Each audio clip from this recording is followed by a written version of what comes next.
Oh, okay, we're on. So hey everybody. Obviously, I'm not in the shop. I am sitting in my car. Little change of pace, but don't worry. The car's on. It's hot. The air conditioner's running, and you guys are sitting right above the vents. So the audio is probably gonna be pretty terrible. Again, I don't edit. Sorry. But what I want to talk about is actually in reference to the last video I posted, where I reviewed the 5-drawer mechanics cart from US General, and I mentioned in there that I was upgrading to a Snap-on box, and so I know that's going to open up a can of worms as far as oh, Snap-on, waste your money, yada yada yada. So I want to put it to bed.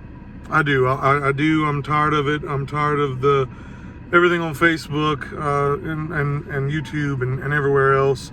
Some of it's funny, you know, the memes and stuff, and you know those guys that are all Snap-on for life, Matco for life, Mac, Cornwell, they all have their following. But Snap-on gets the rap because they're the most expensive, they're the most high end, and I use this because and I actually, I guess I shouldn't, because in all honesty they are high end, but they're not high end on everything, and so I guess that's why I say high end. And not everything is high end that they make that's worth it, but a lot of it is. I'm here to say a lot of it is. When I got in this industry, and I guess disclaimer, I've been on my tools since I was 18 years old, well over a decade.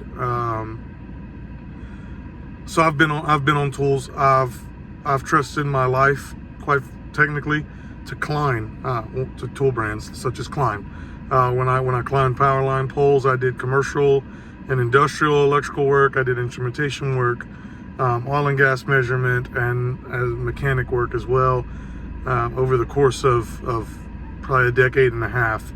So I've been on tools, and I've been loyal to many brands, and I use tons of brands. I use tons of them, and as this channel goes on, we'll highlight different brands and different things that I've used, and what I like that they make and what I don't like that they make, and Snap-on is no different.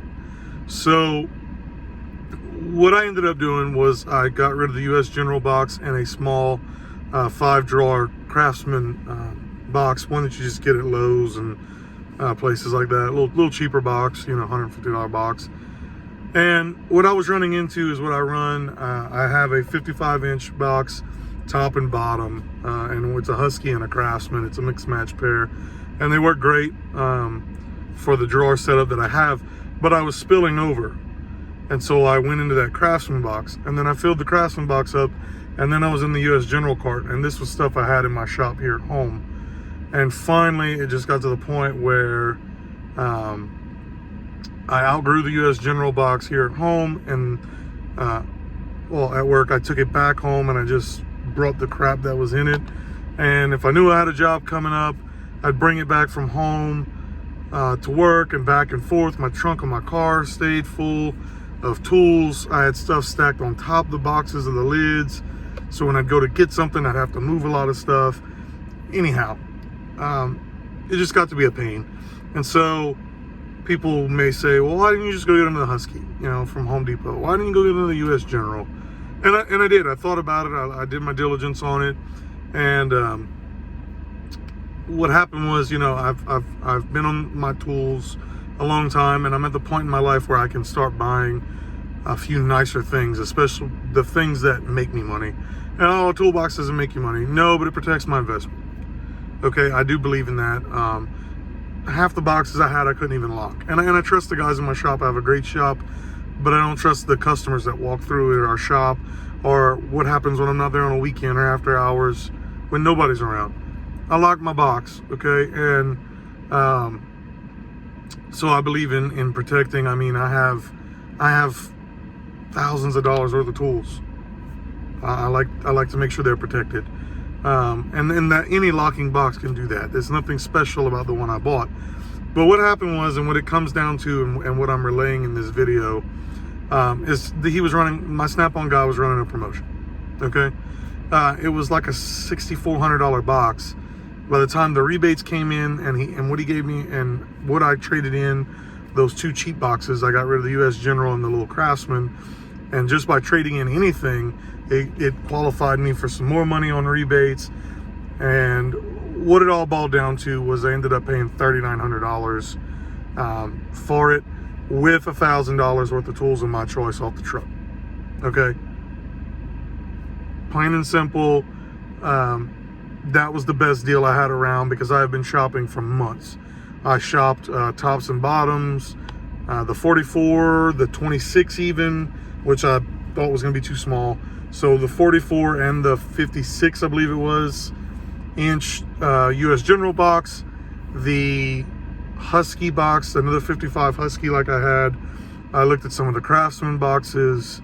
I did some internet research on the Proto boxes, and I dealt with my Matco guy about some a Rebel box, which is like a 50 some odd inch, and just pricing them out and looking at them and what I was paying for what I was getting. That promo came up, and I really needed a few more tools. I was actually looking to close out a power tool deal or do a power tool deal with someone, and that and I'll explain that, but that money went toward that. So that was the best deal of the time for what I was getting. Their toolboxes are better made. They're US made. They go through a small business to be sold on a small business franchise truck. They're shipped and moved around. Of course they're going to be expensive. Okay, they're paying a factory of American workers benefits and hourly rates that they can live on, and yada yada. I don't care if they're union, whatever. This isn't political. It's American people just like me, going to work every day, putting forth a quality product that they're taking pride in, and the company stands behind it.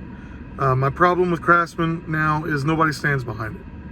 You go to Lowe's, man, if you didn't buy it from Lowe's, they don't want to deal with you. Okay, Craftsman's out for me, and I'll jump down that rabbit hole another day if I remember to. But Husky isn't bad, but it's the same. It's a big box store. Harbor Freight's the same. They don't care, especially Harbor Freight's bread and butter is cheap. That's what they do. They do it well, and they have a place in the market. They have a place in the market share, and I use them, and I'm not against them. I'm not against any one particular company, okay? But when I'm gonna make an investment into a toolbox, and because I can. Now, if I was 19, 20 years old again, no, I wouldn't have spent this, or if I did, it would have been dumb money. And you see that, and you hear a lot of those horror stories. But at the age that I am, and the years that I have on tools and in the trades, okay, it makes sense that if I can afford it, and I can, to get it. I set myself a small amount every week to spend on tools, period. Doesn't matter who it's with or where it's at. That's what I spend. And I've been doing that since I got into my original trade, which is an electrician, industrial electrician. And that's how I've built it. It wasn't built in a day. And I'm just at the point now where I have multiples of tons of things, a lot of specialty stuff as well, and kits and things like that. So now I'm at the point in my career where I'm getting test equipment, better power tools, better toolboxes, storage and organization type things, the accessories, the extras, as they would say, the big ticket items. That's where I'm at. And so I'm a firm believer in buy once, cry once. The promotion came up with this American-made box. It's got more stiffeners than anybody on the market. I'm not going to be fighting this thing like a Craftsman box that I had, and that my dad still insists on having, Craftsman boxes, that I got to sit there and then the drawer finally comes out and it halfway yanks off the rails, or it falls sideways. I'm not fighting it. I don't have time. Okay? I'm at a point in my career, I'm hitting my stride. I'm getting paid on efficiency. I want a box I walk up to, I open it, it slides open smooth as butter. My tools are organized. There's my 19, there's my 15/16, boom, boom. There's my 3/8 ratchet. There's my 10 deep. Let's go. Okay? That's where I'm at. That's where I need to be in the type of work I do. So that's the two people I'm going to recommend that buy this. Heavy professionals that are well into their career and are starting to buy nicer things are the homeowner, yes, homeowner, that just has money, okay, and is ready to buy nicer things. There's low end, medium end, and high end of everything you will ever do. Pick your poison, okay? You have gun people in the hunting world. You have fishing pole people in the fishing world. You have dog people. You have car people. Any form of hobby or anything you can use as an example, they have that 3 tiers, and it's what you want to use. And I'm getting toward the top tier because that's where I'm at now. I have the quantity, now I want the quality, and that's what I'm buying. So it's all circumstantial. So don't knock Snap-on because it's overpriced and Harbor Freight because it's junk, or somebody buying it, okay? Every company has their pros and cons, but everybody that's buying it is at a different level, okay, in what they're doing.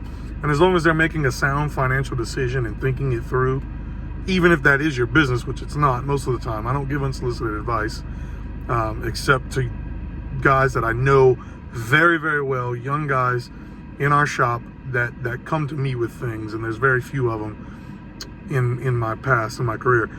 I'll be straightforward with them. Other than that, I sit back and let them do, okay? Let people do.